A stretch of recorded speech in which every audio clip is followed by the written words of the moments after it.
Assalamualaikum semuanya. Apa kabar kalian? Semoga dalam keadaan sehat dan dilancarkan rezekinya oleh Allah. Amin ya robbal alamin. Dikisahkan pada suatu hari Abu Nawas dipanggil ke istana untuk menghadap Baginda Raja. Setibanya di istana, Baginda langsung mempersilakan Abu Nawas duduk di hadapannya. "Ada gerangan apa Paduka memanggil hamba?" tanya Abu Nawas. "Begini Abu Nawas, aku menggunamu kali ini sama sekali bukan untuk mengerjai ataupun mempermainkanmu," tutur Baginda Raja serius. "Aku sangat benar-benar butuh bantuanmu. Barangkali kamu bisa memecahkan masalahku ini," kata Baginda Raja melanjutkan. "Memangnya ada masalah apa Baginda? Saya siap mendengarkan keluhan Paduka," balas Abu Nawas. Lalu Baginda Raja pun menceritakan masalahnya. "Beberapa hari yang lalu, sahabat saya yang seorang raja Yahudi berkunjung ke istana. Karena lama tak berjumpa, saya pun menyambutnya dengan senang hati. Akan tetapi tanpa diduga, dia mengucapkan salam kepadaku, 'Assalamualaikum,' yang artinya keselamatan bagi kalian semua. Tanpa pikir panjang, aku segera menjawabnya sesuai dengan yang diajarkan oleh agama Islam, yaitu ketika mendapatkan salam dari orang yang bukan Islam, hendaklah menjawab dengan ucapan wassalamualaikum, yang artinya kecelakaan bagi kamu." Tapi dengan jawaban itu tentu saja dia merasa tersinggung. Kemudian raja itu berkata kepadaku, "Mengapa kamu tega membalas salamku yang penuh dengan doa keselamatan, dijawab dengan doa yang mengandung kecelakaan?" Saat itu aku sungguh tak bisa berkata apa-apa wahai Abu Nawas. Aku hanya bisa terdiam. Jujur saja aku merasa bersalah. Tapi aku juga tak mungkin melanggar syarat agama Islam. Pertemuanku dengan dia selanjutnya tak berjalan sebagai mestinya. Aku sudah berusaha menjelaskan bahwa aku hanya menjalankan apa yang dianjurkan oleh ajaran Islam. Akan tetapi dia masih tak bisa menerima penjelasanku. Akibatnya dia memandang kurang baik dengan ajaran Islam. Dan ketika dia akan pamit pulang, dia sempat mengatakan kepadaku, "Bila kamu mempunyai alasan yang bisa aku terima atas jawaban salammu itu, kita akan tetap bersahabat. Tetapi kalau kamu tidak menemukan alasannya, maka persahabatan kita pun berakhir. Aku tunggu jawabanmu di pertemuan berikutnya." Dia pun lalu pergi meninggalkan istana. Setelah mendengar panjang lebar penuturan cerita Baginda Raja, Abu Nawas dengan santainya berkata, "Kalau itu permasalahannya, insya Allah hamba bisa memberi jalan keluar. Dan Paduka masih bisa tetap bersahabat baik dengan Raja Yahudi itu." "Benarkah Abu Nawas?" tanya Baginda Raja kegirangan. Raut wajah Baginda yang tadinya sedih mendadak langsung berubah menjadi ceria. "Cepat katakan padaku wahai Abu Nawas, jangan biarkan aku menunggu," pinta Baginda Raja. Abu Nawas lalu menjelaskan, "Nanti kalau Baginda Raja bertemu lagi dengan Raja Yahudi itu, katakan saja padanya, hanya di dalam agama Islamlah yang tidak menyekutukan Tuhan. Karena Islam tidak berkeyakinan Tuhan itu punya anak. Sedangkan agama Yahudi menganggap Uzair adalah anak Tuhan. Begitu juga dengan Nasrani yang menganggap Isa adalah anak Tuhan. Wajar bila orang Islam membalas salam kepada orang yang bukan Islam dengan kalimat wassalamualaikum, yang artinya celakalah bagi kalian. Kalimat itu bukan berarti mendoakan orang untuk celaka, melainkan semata-mata karena ketulusan dan kejujuran Islam yang masih bersedia memperingatkan orang lain atas kecelakaan yang akan menimpanya bila mereka tetap berpegang teguh pada keyakinan yang keliru." Mendengar solusi yang diberikan oleh Abu Nawas, kegundahan Baginda Raja langsung sirna seketika. Kali ini saking gembiranya, Baginda menawarkan agar Abu Nawas memilih sendiri hadiah apa yang dia sukai. Namun Abu Nawas tak memilih apa-apa, karena baginya tak selayaknya dia menerima upah dari ilmu agama yang dia sampaikan. Kisah selanjutnya. Dikisahkan Abu Nawas pergi ke negeri seberang yang terdapat sebuah kerajaan aman, adil, makmur, dan sentosa. karena dipimpin oleh raja yang bijaksana. Sang raja sudah memimpin sejak usia muda hingga sekarang. Di masa tua belum pernah digantikan oleh siapapun. Dan rakyatnya tidak pernah keberatan karena raja memerintah dengan adil. Suatu hari raja merasa jenuh. Dia ingin istirahat menjadi raja selama setahun. Namun uniknya tidak menyerahkan posisi raja kepada anak keturunannya, tetapi malah mengadakan sayembara untuk mencari sosok yang pantas menjadi raja.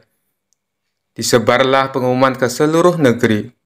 Siapapun boleh menjadi raja, mulai rakyat jelata sampai kaum bangsawan. Tetapi ada dua syarat yang harus dijalani. Syarat pertama, dia akan dijadikan raja selama setahun.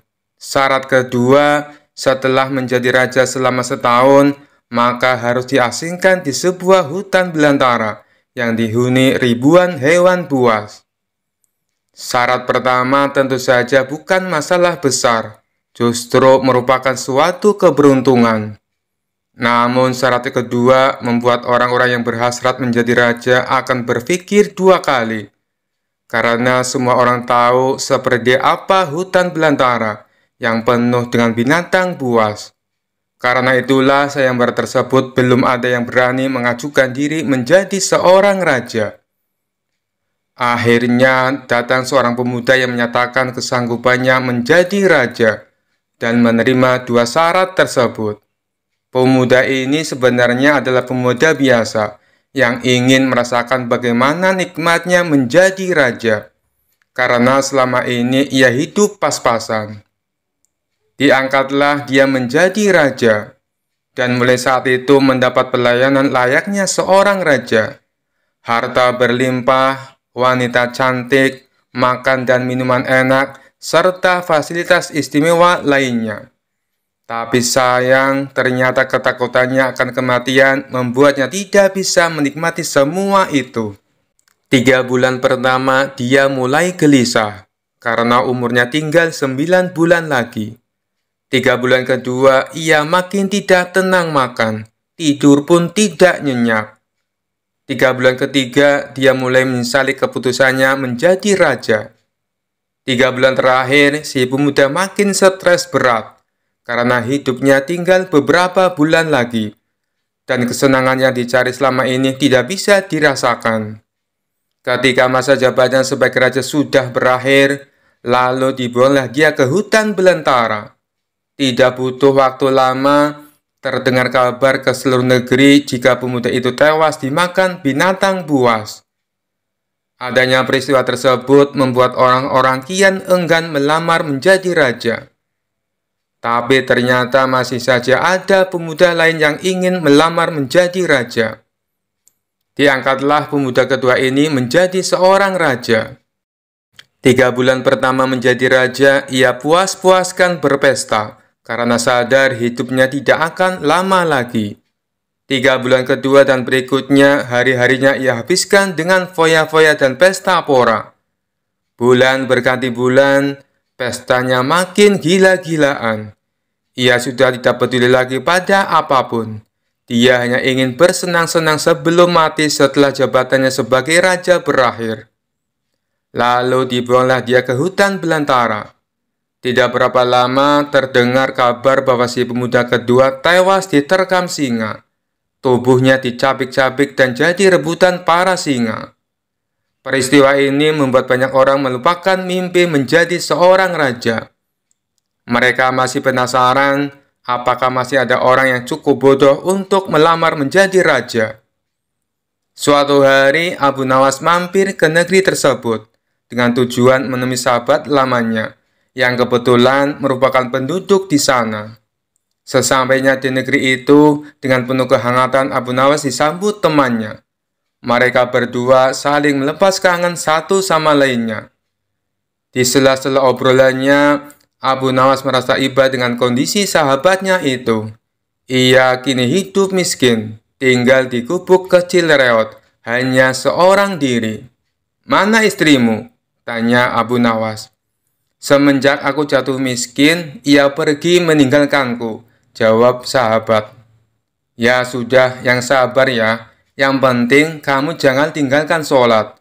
Jangan lupa berdoa kepada Allah, agar Allah membukakan pintu rezeki untukmu. Tutur Abu Nawas. Alhamdulillah, aku tidak pernah tinggalkan sholat. Bahkan aku sekarang rajin berpuasa sunnah. Balas sahabatnya. Oh iya, ngomong-ngomong, mana nih makanannya? Dari tadi kenapa belum keluar? Celetuk Abu Nawas. Maaf Abu Nawas, aku sudah tidak punya apa-apa. Aku sendiri kadang sehari makan, kadang tidak, ujar sahabatnya. Mendengar hal itu membuat hati Abu Nawas makin terenyuh. Kenapa tidak mencari kerja? Upahnya kan bisa untuk beli makanan, tanya Abu Nawas. Setiap hari aku keluar untuk cari pekerjaan, tapi belum juga dapat. Mungkin belum rezekiku, jawab sang sahabat. Kalau mau nekat sih sebenarnya aku bisa, bahkan aku bisa menjadi raja dan kaya raya. Tapi itu hanya sementara, setelah itu aku mati diterkam binatang buas di hutan belantara, kata sahabatnya melanjutkan. Maksudmu bagaimana? Tanya Abu Nawas heran. Kemudian sahabatnya itu memberitahu tentang sayembara yang diadakan rajanya. Mendengar sayembara tersebut, Abu Nawas terdiam sejenak. Tiba-tiba terlintas di benak Abu Nawas sebuah ide yang cemerlang. Kamu ingin hidup kaya? Aku akan membantumu. Sekarang juga antaran aku ke hadapan rajamu. Aku mau mendaftar menjadi raja, ucap Abu Nawas. Kamu gila ya? Jangan Abu Nawas, itu sama saja bunuh diri, cegah sahabatnya. Sudahlah, turuti saja perkataanku, timpal Abu Nawas. Maka diantaralah Abu Nawas ke istana untuk menemui sang raja. Ada perlu apa kalian datang kemari? Tanya sang raja. Maaf Tuan Raja, hamba Abu Nawas dari negeri seberang ingin mendaftar menjadi raja. Itu pun kalau Tuan Raja mengizinkan, ucap Abu Nawas. Oh, tentu saja boleh. Siapapun dipersilakan menjadi raja. Tapi ada dua syarat yang harus dijalani, ujar sang raja. Hamba siap Paduka yang mulia, tapi hamba minta satu permintaan. Izinkan sahabat hamba ini menjadi pengawal pribadi hamba, kata Abu Nawas sambil menunjuk sahabatnya yang berdiri di sampingnya. Oh, silakan saja. Saat menjadi raja selama setahun, kau berhak atas segala sesuatunya, termasuk mengatur semua prajurit kerajaan beserta para menteri. Tapi ketika masamu menjadi raja berakhir, sahabatmu juga harus ikut kau dibuang ke hutan belantara, timpal sang raja. Sahabat Abu Nawas ini pun kaget dan sempat menolak dijadikan pengawal pribadinya. Namun akhirnya Abu Nawas berhasil membujuknya. Mendengar ada yang melamar menjadi raja lagi membuat masyarakat penasaran. Sebagian menertawakan kebodohan tersebut, sementara yang lain merasa iba dan kasihan. Abu Nawas akhirnya diangkat menjadi raja dan diberi segala kemewahan serta kemudahan fasilitas layaknya baginda raja. Ternyata berbeda dengan dua pemuda sebelumnya, Abu Nawas tidak berpesta pora dan foya-foya. Namun, ia membuat beberapa tindakan selama menjadi raja. 3 bulan pertama, Abu Nawas memerintah ribuan prajurit untuk membabat habis hutan belantara dan memindahkan semua binatang buas ke tempat lain. Sebagai raja, tentu perintahnya harus dipatuhi. Setelah 3 bulan berlalu, hutan belantara tempat ia akan dibuang kini menjadi tanah kosong yang siap huni.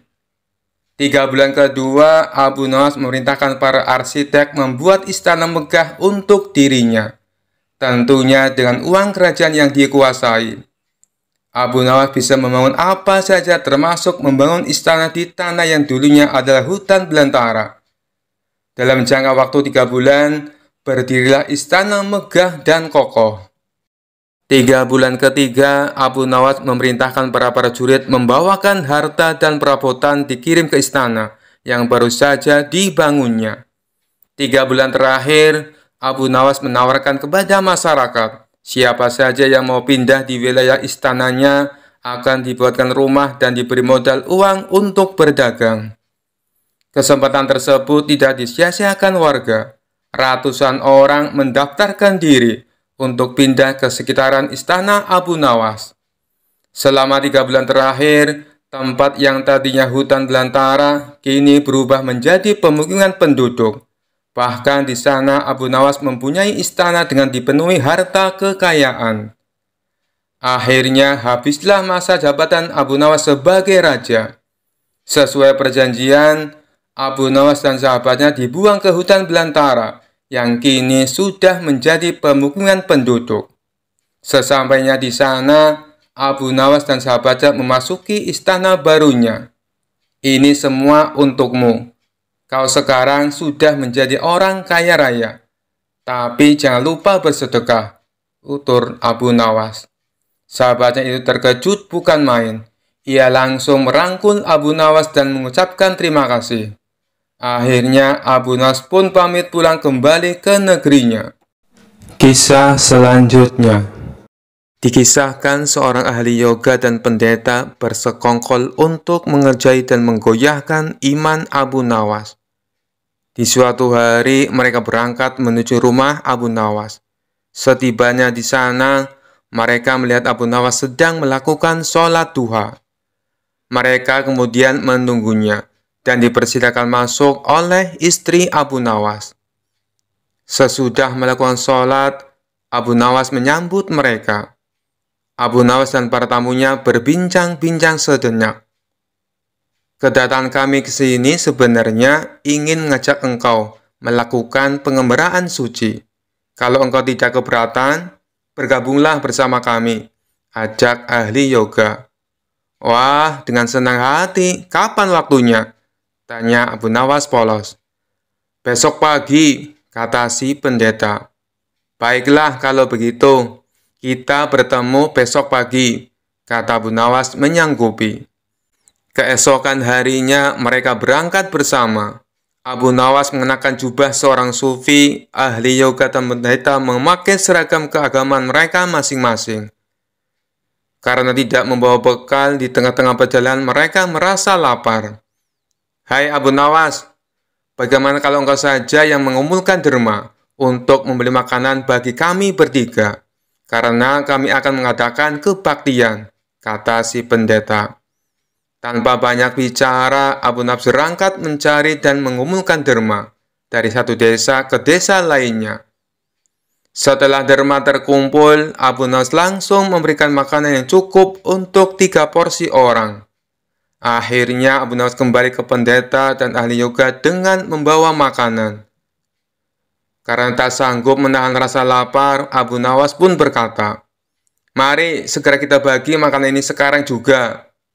"Jangan sekarang, kami sedang berpuasa," kata ahli yoga. "Tetapi aku hanya menginginkan bagianku saja.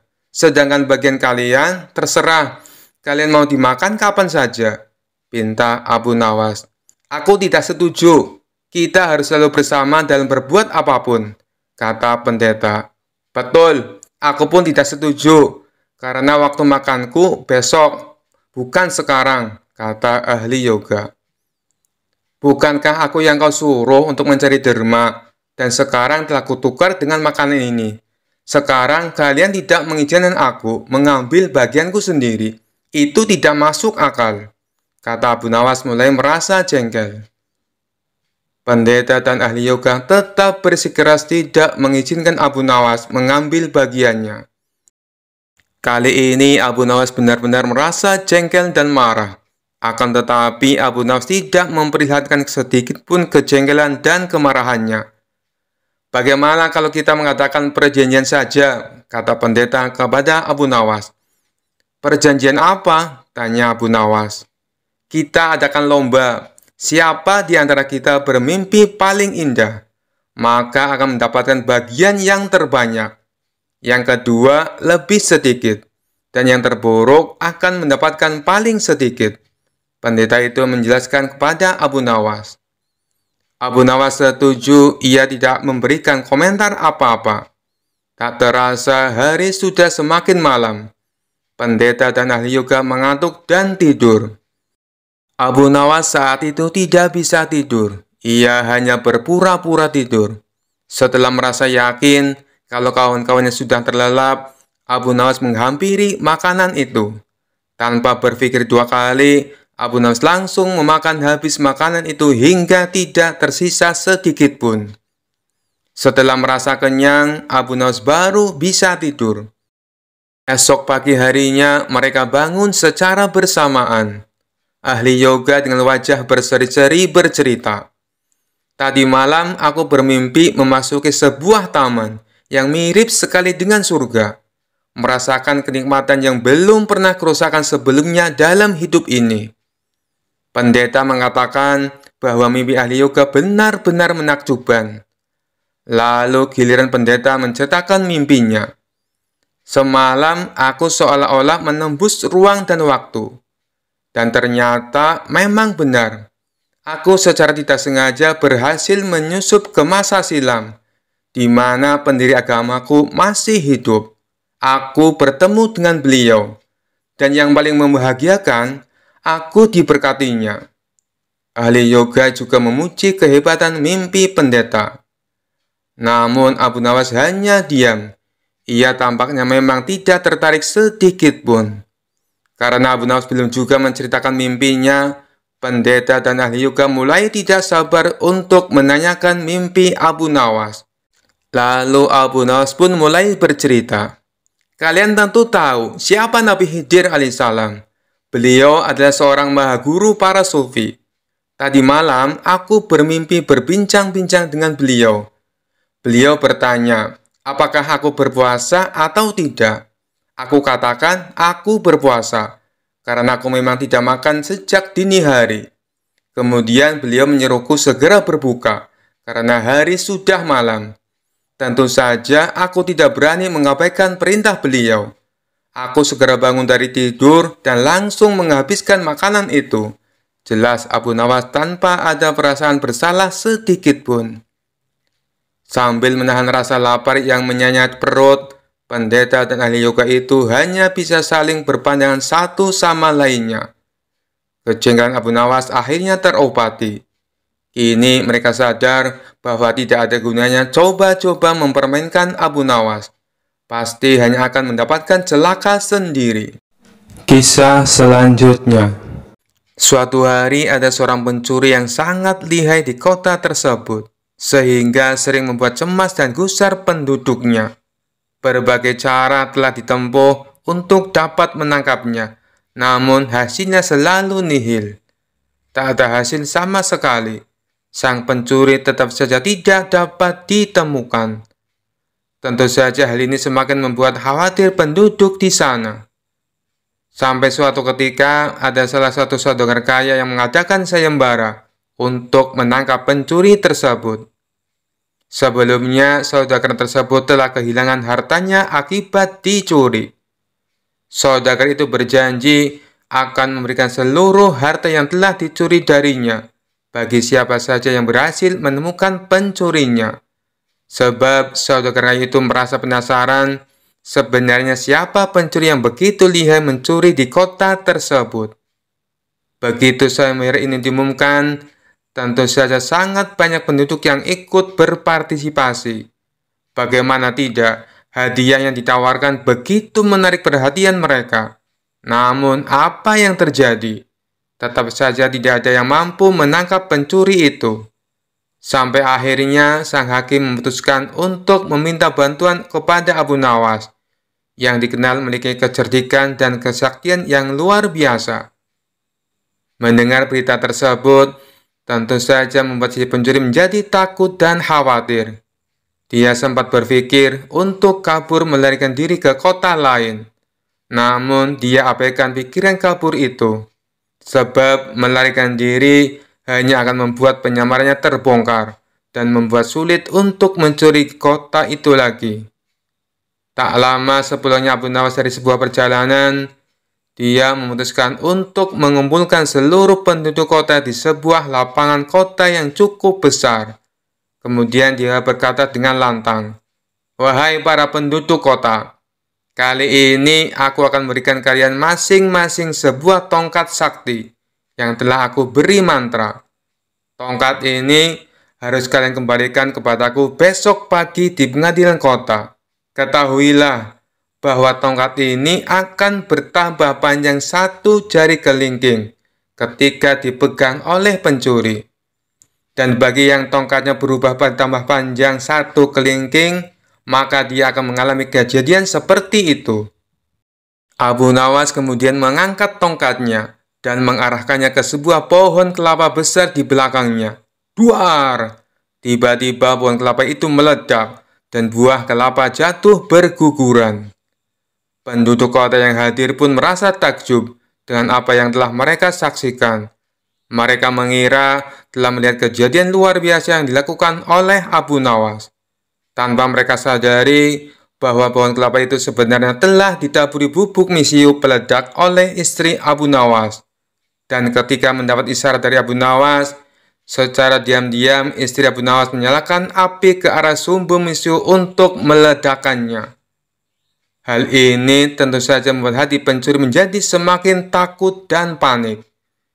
Dia terus saja mencurahkan pikirannya agar bisa lolos dari pengujian besok hari. Sampai akhirnya, sebelum tidur, dia menemukan cara yang jitu. Dia berpikir bagaimana caranya agar tongkat itu tidak bertambah panjang ketika dia pegang besok hari. Dia memutuskan untuk memotong tongkatnya sepanjang 1 jari kelingking, agar ketika esok hari tongkat tersebut bertambah panjang, akan tetap sama ukurannya dengan tongkat yang lain.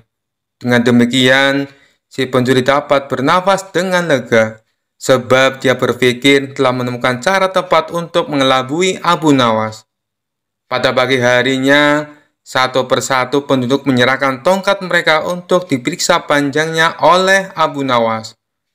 Tentu saja itu bukan menjadi masalah besar lagi, pikir si pencuri. Dengan tenang dia menyerahkan tongkatnya kepada Abu Nawas. Kemudian setelah menyerahkannya, dengan percaya diri dan senyum yang mengembang di wajahnya, dia pun pergi. Namun apa yang terjadi? Abu Nawas seketika menyuruh penjaga untuk menangkapnya. Abu Nawas tahu bahwa orang itu adalah pencurinya, karena tongkatnya berkurang panjangnya sepanjang 1 kelingking. Tentu saja itu adalah trik cerdik yang Abu Nawas lakukan untuk menjebak si pencuri. Bagaimana bisa membuat tongkat bertambah panjang ketika dipegang oleh si pencuri? Tidak mungkin kan? Itu hanya sebuah trik yang Abu Nawas gunakan. Si pencuri pun akhirnya diadili dan dihukum sesuai dengan peraturan yang ada. Abu Nawas yang cerdik berhak mendapatkan seluruh barang curian tersebut. Namun karena kebijaksanaannya, Abu Nawas menyerahkan sebagian harta curian itu kepada keluarga si pencuri, dan sebagian lagi dia gunakan untuk dirinya dan untuk dibagikan juga kepada orang yang membutuhkan di sekitarnya. Kisah selanjutnya. Suatu hari Abu Nawas akan melakukan perjalanan yang kebetulan harus melewati perbukitan kecil. Daerah tersebut merupakan tempat tinggal jin raksasa jahat. Salah seorang warga setempat melarang niat Abu Nawas ini.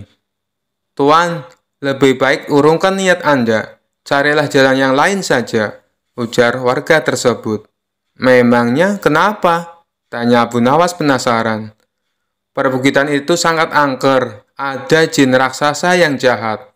Dia tidak segan-segan membunuh siapa saja yang berani ke sana," jawab warga tersebut.